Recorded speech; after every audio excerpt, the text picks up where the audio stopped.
अस्सलाम वालेकुम जनाब दोस्तों, सबको सलाम हो गया। मैं हूँ बखर का राणा और मन्ना सारी दुनिया जाना और इसने कोई नहीं जाना। यो कह रहा भैया आज शाम न तेरे आलमा ले जाऊँगा तजीब आलमा, तो तुम सब गवा रही हो। अगर ये आलमा न लेकर गया तो इस पर रोटी आ जाएगी। हाँ भाई बता। यो कह रहा भैया आज तेरे तजीब आलमा ले जाऊँगा बखर के अंदर, अगर ये न लेकर गया भाई इंशाल्लाह इस पर रोटी पड़ जाएगी। और यो आवा रोज़ाना मैं फ़िलाने आलमा जा रहा, फ़िलाने आलमा जा रहा, और इससे बुलांदा कोई नहीं है, बस एवं खाम खाई छोड़ता रह गए हो।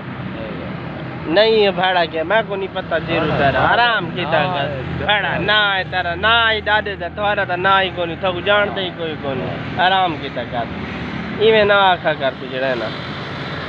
आज सब इंशाल्लाह अल्लाह के हुक्म से जाएंगे और इसका पता लगेगा और मैं इसके साथ जाऊंगा तजीब हाल में। ठीक है, ओके, अल्लाह हाफिज़।